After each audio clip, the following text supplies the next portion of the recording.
இப்போ ஹலால் இல்லாத ஒருத்தன் சாப்பிட்டான்னு வைங்க, அல்லாஹ் ஹலாலாக்காத விஷயங்கள் நிறைய இருக்கிறது. அந்த ஹலால் இல்லாத ஒரு விஷயத்தை ஒருத்தன் சாப்பிட்டான் என்று சொன்னால் அதனுடைய விளைவு என்னவாக இருக்கும் அப்படின்னு கேட்டால் ரசூலுல்லாஹ் ஒரு ஹதீஸில் சொல்கிறாங்க. இது முஸ்லீமில் வரக்கூடிய ஒரு ஹதீஸ். ஏன்னாட்டா நம்ம எதுக்காக ஹலாலானதை சாப்பிட்றோம் என்று கேட்டால் அதில் என்ன பார்வை வரணும், இது நமக்கு ஹலாலான்னு பார்க்கணும். ஹலால் என்பது அந்த உணவுடைய வகையை பொறுத்தும் ஹலால் அமையும். ஹலாலான உணவு கூட ஹராமாக போகும் சில நேரத்தில். அடுத்த பொருளாக இருந்தால் ஹராமாயிரும்ல. அரிசி ஹலால் தான், களவான்ட்டு வந்தீங்கன்னா ஹராமாக போயிரும்ல. வட்டி வாங்கியிருந்தீங்கன்னா ஹராமாக போயிரும்ல. அப்போ கலப்பணம் செஞ்சு சம்பாரித்தா ஹராமாக போயிருமா இல்லையா? ஹலால் தான். ஹலால் என்பதே சில நேரத்தில் ஹராமாக போகும். அப்போ நீங்கள் இந்த ஹலால் ஹராமை பேணி நடக்காட்டால் அதுக்கு என்ன கதி ஏற்படும்? அதில் பேணுதல் இல்லாமல் நம்ம பாட்டுக்கு சாப்பிட்டுட்டு இருந்தோம், ஹலால் ஹராமை கவனிக்காமல் கிடைச்சதெல்லாம் சாப்பிடுவது என்று நம்ம இருந்தோமையானால் அதற்கு என்ன கிடைக்கும் என்றால் ரசூல் ஸல்லல்லாஹு அலைஹி வஸல்லம் சொல்கிறாங்க, ஒரு மனிதனை பற்றி குறிப்பிடுகிறார்கள். அவன் என்ன செய்கிறான்டா, நீண்ட ஒரு பிரயாணத்தை மேற்கொள்கிற மனுஷன். ஒரு மனுஷன் என்ன செய்கிறான்னு கேட்டால் ரொம்ப தூரத்துக்கு பிரயாணம் பண்ணி போகிறான். அந்த காலத்தில் ரொம்ப தூரத்துக்கு பிரயாணம் பண்ணி போகிறாங்க எவ்வளோ கஷ்டப்படணும்னு தெரியும். இந்த காலத்தில் ரொம்ப தூரங்கிற பஞ்சாயத்தே கிடையாது. ரொம்ப தூரமாக இருந்தாலும் என்ன செய்யலாம், மதுரைக்கு போகிற மாதிரி நம்ம என்ன செய்யலாம், சவுதி அரேபியாவுக்கு போயிடலாம். மதுரைக்கு போகிற தூரத்தில் என்ன செய்யலாம், நேரத்தில் சவுதி அரேபியாவுக்கு போயிடலாம். வாகன வசதிகளை கொண்டு நமக்கு அந்த வசதிகளை அனுபவித்து கொள்கிறோம். அந்த காலத்துடைய முறை என்னென்னா அதிகபட்சம் ஒட்டகம் இல்லைன்னா கால்நடையாக போவாங்க. இதுதான் அன்றைக்கு உள்ள நல்ல குதிரை. இதை தவிர பிரயாணத்திற்கு ஏற்ற ஒன்றுமே அவங்கள்ட்ட கிடையாது. அப்போ ரசூலுல்லாஹ் என்ன செய்கிறாங்கன்னு கேட்டால், ஒரு மனிதன் பிரயாணம் பண்ணி போகிறான். பிரயாணம் பண்ணி போகும்போது நீண்ட பிரயாணம் பண்ணி போகிறான். இந்த நீண்ட பிரயாணம் பண்ணி போகக்கூடிய நேரத்தில் அவன் அல்லாஹ்வை நினைச்சான்னு சொன்னால் அது பெரிய ஆச்சரியமானது. ஏன்னு கேட்டால் ஒரு மனிதன் நல்லவனாக இருக்கிறான்ல, அல்லாஹ்வுக்கு பயந்து நல்லவனாக இருக்கிறதுங்கிறது ஒரு சின்ன நம்பரில் தான் இருப்பாங்க. எதுக்கு நல்லவனாக இருக்கிறான்னு கேட்டால் ஊருக்கு பயந்து நல்லவனாக இருப்பான். எதுக்காக நல்லவனாக இருப்பான், அவர் பார்த்துருவார், இவர் பார்த்துரு, வாப்பாட்ட சொல்லி கொடுத்துருவாங்க, மாமா பார்த்துருவார், அஜத்தில் சொல்லி கொடுத்துருவாங்க. இதுக்கு பயந்துக்கிட்டு தான் நிறைய பேர் தப்பு செய்ய மாட்டேங்கிறான். சமூகத்தோடு வாழக்கூடிய அல்லாஹ்வுக்கு பயந்து செய்யாதவங்களும் கொஞ்சம் பேர் இருக்கிறாங்க. அதே நேரத்தில் சில தவறான காரியங்களை நம்மளை தெரிந்தவர்கள் மத்தியில் வாழும்போது நம்ம செய்ய மாட்டோம். தெரியாதவர்கள் மத்தியில் வாழும்போது யாருக்கு வெக்கப்பட தேவையில்லை. நீங்கள் அமெரிக்காவுக்கு போயிட்டீங்க, நீங்கள் தண்ணி அடிச்சுட்டே போனீங்க, எவனா கேட்பானா? ஒரு வெக்கம் உங்களுக்கு வருமா? எவன் பார்த்தாலும் ஆடு மாடு மாதிரி நினச்சிட்டு போயிட்டுருப்பீங்க. அவனுக்கு உங்களுக்கு தெரியாது. அவனுக்கு உங்களுக்கு தெரியாத காரணத்தினால ஒரு அமெரிக்காவில் போய் இறங்கி நடு ரோட்லேயே தண்ணி அடிச்சுட்டே போயிட்டுருக்குறீங்க. எவனாவது பார்த்து நம்மளை தப்பாக நினைப்பானா? நமக்கு உறுத்தல் ஏதாச்சும் வருமா? நம்ம வாட்டு அடிச்சிட்டு இருப்போம். அப்போ வெளியூருக்கு போன பிறகு இறைவனை நம்பி நடத்தல் என்பது இறையச்சத்துடைய உச்சகட்டம். உள்ளூரில் நல்லவனாக இருப்பது உச்சகட்டம் கிடையாது. தெரியாத இடத்துக்கு போய் விசார விடுதி கூட ஒருத்தன் போயிடுவான். அமெரிக்காவில் ஒரு விசார விடுதி வச்சுருப்பாங்க, எங்கே போயிடுவான். ஏன் போனால் யாருக்கு தெரிய போகுது? இருக்கிற 50 பேர் பார்த்தாலும் இவன் யார், நமக்கு யார் இவனால் என்ன ஏற்பட போகுது? எங்கே யாருக்கு தெரியக்கூடாது? என் நண்பனுக்கு தெரியக்கூடாது, எனக்கு தெரிஞ்சவங்களுக்கு தெரியக்கூடாது, என் மனைவிக்கு தெரியக்கூடாது, என் தாய்க்கு தெரியக்கூடாது, நான் மதிக்கக்கூடிய மக்களுக்கு தெரியக்கூடாது, இவங்களுக்கெல்லாம் தெரிஞ்ச எனக்கு என்ன அப்படின்னு நினைத்தானேயானால் அவன் தவற சாதாரணமாக செஞ்சிடுவான். அதனால் இஸ்லாம் என்ன செய்யுதுன்னு கேட்டால், பிரயாணத்தில் இருக்கும்போது கொஞ்சம் இறை எச்சத்தோடு ஒருத்தன் நடப்பானா, நல்லவனாக நடந்தான்னு சொன்னால் அவனுடைய துவாவை எல்லாம் ஏற்றுக்கிறான். இங்கே ஏற்றுக்கொள்வதை விட, உள்ளூரில் இருக்கும்போது ஏற்றுக்கொள்வதை விட சஃபர்லையும் போய் நீ கரெக்டாக தொழுதுகிட்டு இருந்தீங்கன்னா, உள்ளூரில் தொழுகிறான், அல்லாவுக்கு தொழுகிறவனும் இருப்பான். அதே நேரத்தில் வீட்டில் தார் போட்டு அனுப்பிடுவாங்க, அதுக்கு தொழுவனும் இருப்பான். போகாட்டி 4 பேர் கேள்வி கேட்பாங்க, எங்கே 4 வகுத்து காணாமேண்டு, அதுக்கு தொழுகிறவனும் இருப்பான். ஆனால் வெளியூரில் போனால் யாருக்காக தொழுகிறான்? அங்கேயும் போய் அவன் தொழுகிறான்ட்டு சொன்னால் அல்லாவுக்காக தான் தொழுகிறான். உள்ளூரில் தொழுகிறது அல்லாவுக்காக தான் தொழுகிறது இருக்கிறது. உலகத்தினுடைய பல எதிர்பார்ப்புகளுக்கு பல பேருக்கு பயந்து தொழக்கூடிய விஷயங்களும் இருக்கிறது. ஆனால் ஊரை விட்டு வெளியேறி யாரும் தெரியாத இடத்துக்கு போயிட்டான் என்று சொன்னால் அவனுடைய தொழுகையில் இஹ்லாஸ் அதிகம் இருக்கும், அவனுடைய தான தர்மத்தில் இஹ்லாஸ் அதிகம் இருக்கும், அவன் தீமையிலிருந்து விலகி இருக்கிறான்ல அதில் இறையச்சம் அதிகமாக இருக்கும். அப்படி இருக்கிறனால இஸ்லாம் என்ன பண்ணுதுன்னு கேட்டால், பிரயாணத்தில் இருந்துக்கிட்டு யாரெல்லாம்னு கேட்டான்னு வைங்க, பிரயாணத்துக்கு இறைவன் நினைக்கவே மாட்டான், இவன் நினைக்கிறான் பாடுறா. பிரயாணத்தில் அல்லாஹ் மறந்துடுவாங்க, யார் நம்மளை பார்த்துக்கிட்டு இருக்கா அப்படிங்கிற எண்ணம் பிரயாணத்தில் மட்டும்தான் வரும். அப்படி இருந்தும் என்னை நினைத்தவன் துவா செய்கிறான்னு நல்லா என்ன செய்வான், அந்த துவாவை ஏற்றுக்கிறவான். அப்படிப்பட்ட நிலை ரசூலுல்லாஹ் சொல்கிறாங்க. சும்மர் தக்கர ரஜுல யுத்தீரு சஃபர, ஒரு மனிதன் நீண்ட பிரயாணம் மேற்கொள்கிறான். அஷஅஸ அக்பர, உடம்பு முழுசும் புழுதி படிஞ்சு போச்சு, அவ்வளோ பெரிய பிரயாணம். கொஞ்சம் தூரத்துக்கு போனால் புழுதி படியாதுல்ல. அந்த காலத்தில் பிரயாணம் பண்ணி இங்கேருந்து தாம்பரத்துக்கு போனால் புழுதி படியுமா? படியாது. இங்கேருந்து விழுப்புரம் போனால் புழுதி படிஞ்சு போயிடும் அந்த காலத்து பிரயாணத்தில்.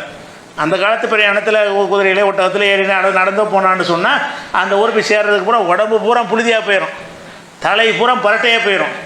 அப்போ அகுபர நீண்ட பிரயாணத்தை மேற்கொள்கிறான், தலையெல்லாம் பரட்டையாக உள்ள நிலையில், உடம்பெல்லாம் புழுதியாக இருக்கிற நிலையில் என்ன செய்கிறான், ஒருத்தன் பிரயாணத்தை மேற்கொள்கிறான். மேற்கொண்டு எமுத்து எதைகி இலசமா, வானத்தை நோக்கி தன்னுடைய கைகளை உயர்த்துகிறான். உயர்த்தி விட்டு யாரப்பி இறைவா இறைவா என்று துவா செய்கிறான். பிரயாணத்தில் போய் அல்லாஹ் மறக்காமல் நீண்ட பிரயாணத்தில் போய் உடம்புலாம் புழுதி படிந்திருக்கிற உடம்போடு இருந்து கொண்டு அல்லாட்ட துவா செய்கிறான். அல்லாஹ் ஏற்றுக்கணுமா இல்லையா? அவன் துவா செய்கிறான். அதே நேரத்தில் ஓ மத்அமு ஹராம், அவனுடைய சாப்பாடு ஹராமாக இருக்கிறது. ஓ மஷ்ரபு ஹராம், அவன் அருந்துகிற பானம் ஹராமாக இருக்கிறது. ஓ மல்பசு ஹராம், அவன் அணிந்திருக்கிற ஆடை ஹராமாக இருக்கிறது. ஓ உதியபில் ஹராம், ஹராமாலேயே அவன் உணவளிக்கப்பட்டு கொண்டு இருக்கிறான். அண்ணா யுஸ்தஜாபுல் இதாலிக்க, இவனுக்கு எப்படி அல்லாஹ் ஏற்றுக்குருவான்? இவன் துவா அல்லாஹ் எப்படி ஏற்றுக்குறான்? பிரயாணத்தில் வந்து நெசந்தான், பிரயாணத்தில் வந்து அல்லாஹ் மறக்காமல் இருக்கிறான். சரிதான், மறக்காமல் இருக்கிற நீ போட்டுக்கிற சட்டை ஹராம, அடுத்தவன் சட்டையாக இருக்குத, களவாண்ட சட்டையாக இருக்குத, ஹராமான முறையில் சம்பாதிச்ச சட்டையாக இருக்குத, நீ சாப்பிட்ற உணவு ஹராமாக இருக்குத. அப்போ ஹராமான உணவில் நீ உண்டு கொண்டு, ஹராமான பானத்தை அருந்தி கொண்டு, ஹராமான ஆடைகளை அணிந்து கொண்டு யாரெல்லாம் எல்லாம் ஏற்றுக்குருவானா? பிரயாணத்தில் ஏற்றுக்கொள்வான். இதனால் அடிபட்டு போயிடும். பிரயாணத்தில் இருந்து கூட இவனுடைய துவா ஏற்கப்படாது. ஹராமான உணவை சாப்பிட்டால் எத்தனை விஷயத்தை நம்ம அல்லாட்ட துவா செய்கிறோம். நம்ம நினைக்கிறோம் நல்லா கேட்டோம், நல்லா தரல. நீங்கள் உங்களை கொஞ்சம் எடை போட்டு பார்க்கணுமா இல்லையா? நம்ம கரெக்டாக இருந்தோமா? நம்ம அல்லாட்ட கேட்டோமே, நம்ம ஹராம் இருக்குதா? தம்பி சொத்தை எடுத்துக்கிட்டோமா? அண்ணன் சொத்தை நம்ம எடுத்துக்கிட்டோமா? அனாதை சொத்தை எடுத்துக்கிட்டோமா? வியாபாரத்தில் மோசடி செய்கிறோமா? அளவு நிறுவனம் நம்ம கரெக்டாக இருக்கிறோமா? களை வாங்குகிறோமா? ஹராமான பொருளை விற்கிறோமா? இதெல்லாம் நீங்கள் யோசிச்சு பார்க்கணுமா இல்லையா? இதெல்லாம் இருந்துட்டு அப்புறம் அல்லா இல்லைன்னா எப்படி அல்லா தருவான்? நம்ம எல்லா மனிதனுக்கும் பல தேவைகள் இருக்கிறது.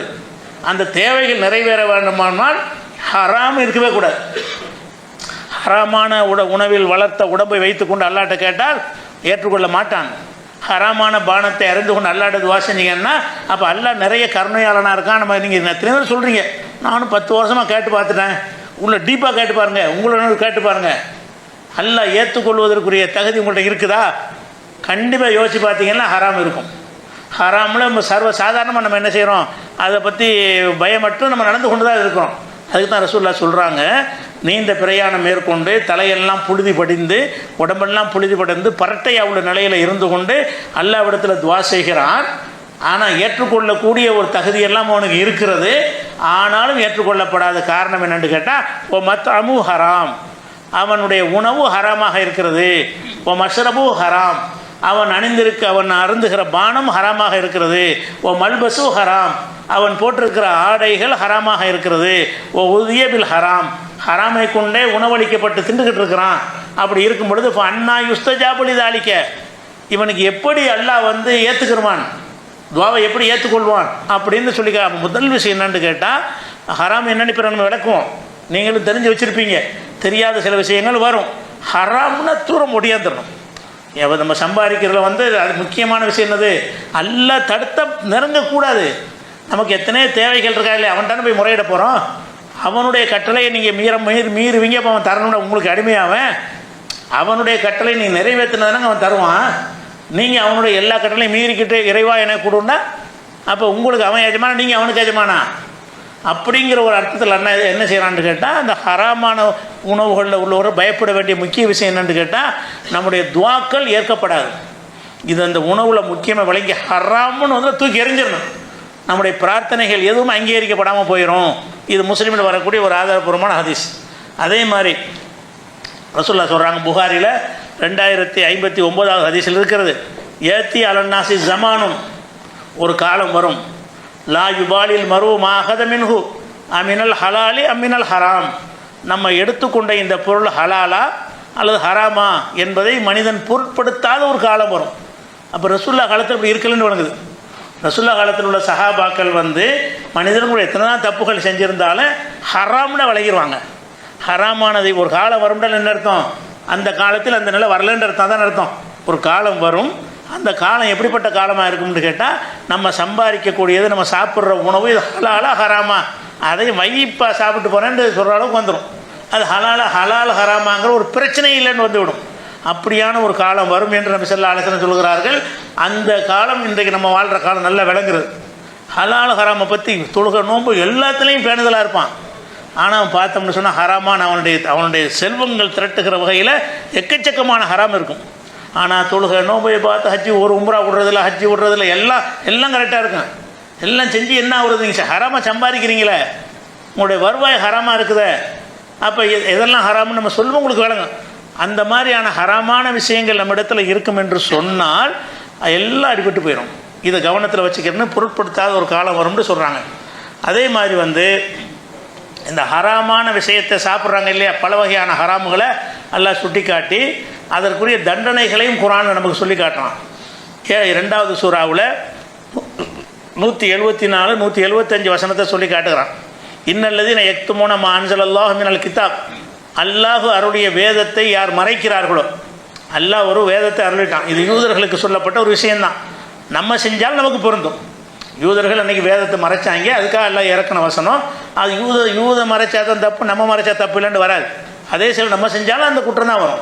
அப்போ இன்னல்லதீன யக்துமூன மா அன்ஸலல்லாஹு மினல் கிதாப், அல்லாஹ் அருளிய வேதத்தை யார் மறைத்து விட்டு யஷ்தரூன பிஹி சமனன் கலீலா, அதை கொண்டு அற்பமான ஒரு கிரயத்தை மக்கள்கிட்ட பெற்றுக்கொள்கிறார்களோ, வேதத்தை மறைத்து தப்பான ஃபத்வா கொடுத்து தப்பான மார்க்கத்தை சொல்லி அதன் மூலம் சம்பாதிக்கிறது செய்கிறார்களோ, உலாயிக்க யாக்குலூன ஃபீ புத்தூனிஹிம் இல்லன்னார், அவங்க நெருப்பத்தான் சாப்பிடுகிறார்கள்.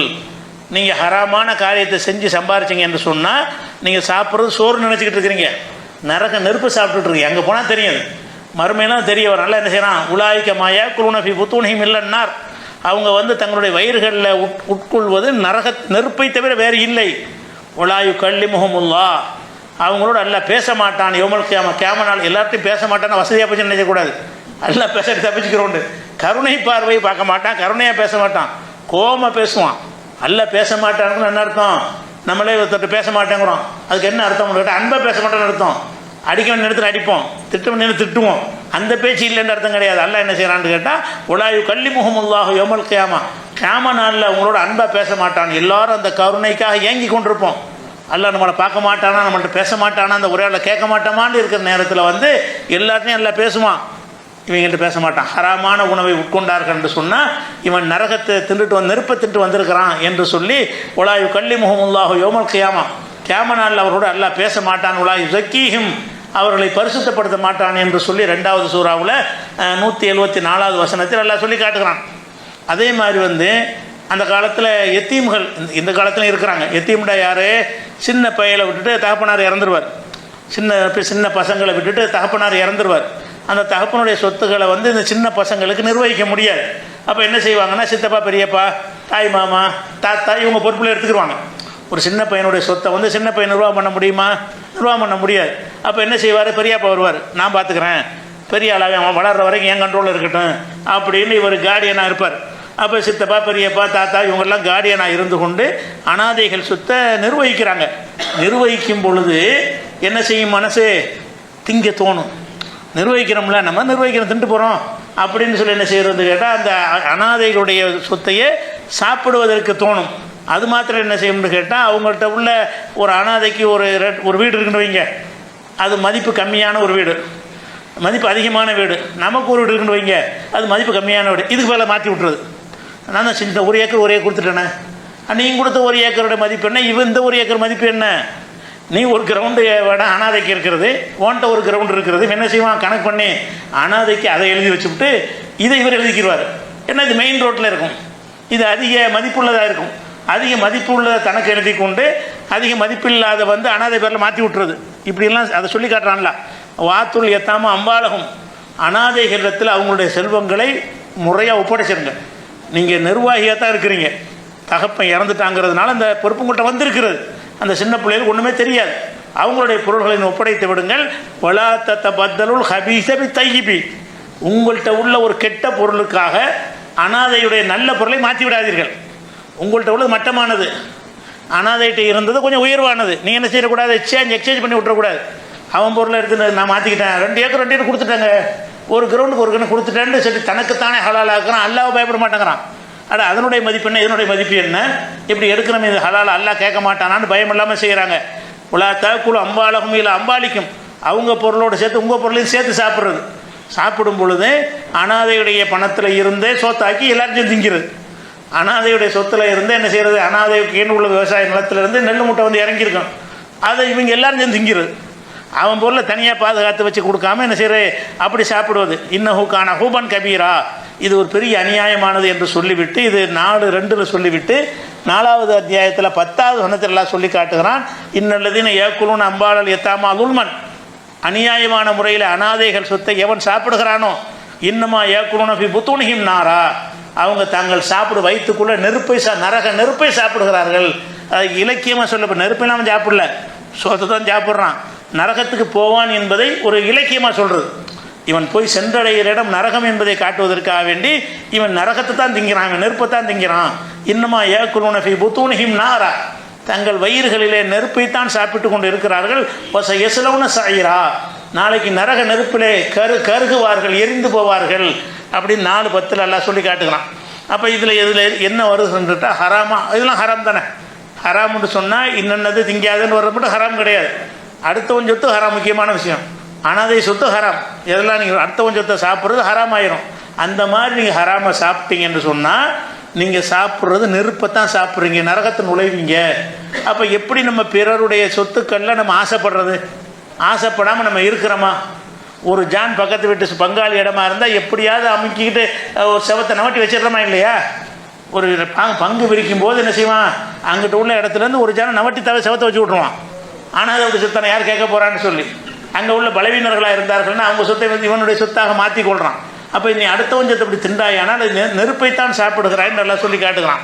அதே மாதிரி வந்து பொதுவாக அல்லாஹ் சொல்லி காட்டுகிறான் 4வது சூறாவில் 30வது வசனத்தில், யாயுஹல்லதீன ஆமனு, நம்பிக்கை கொண்ட மக்களே, லா தஅக்குலு அம்வாலக்கும் பைனக்கும் பில் பாத்திலி, உங்களுக்கு மத்தியில் பொருள் செல்வங்களை தப்பான முறையில் சாப்பிட்டு விடாதீர்கள்.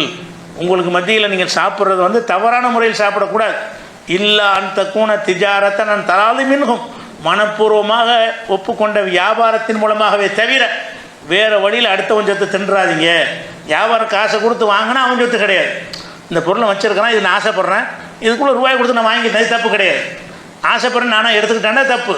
அப்போ அடுத்தவனுடைய பொருளை நீங்கள் சாப்பிட்றாதீங்க. அப்படி சாப்பிட்டீங்கன்னு சொன்னால் ஒமையப்பால் தாலிக்க உதுவானன், வரம்பு மீறி யார் இந்த காரியத்தை செய்கிறாரோ சௌப நுசுலிகினாரா, அவனை வந்து நரகத்தில் நம்ம கருக வைப்போம், எரிப்போம், நரகத்தில் போட்டு அவனை எரிப்போம்னு அல்லாஹ் சொல்லி காட்டுகிறான் 4வது சூறாவில் 30வது வசனத்தில். அப்போ இந்த மாதிரி ஒரு விஷயங்கள் நம்ம கவனமாக இருக்கு. ஹராமான விஷயம் அல்லாஹ் வந்து எல்லாத்தையும் ஹலாலாக்கிட்டான். ஹலாலாக்குன்னு அல்லாஹ் வந்து சிலதை ஹராமாவும் ஆக்கியிருக்கிறான்.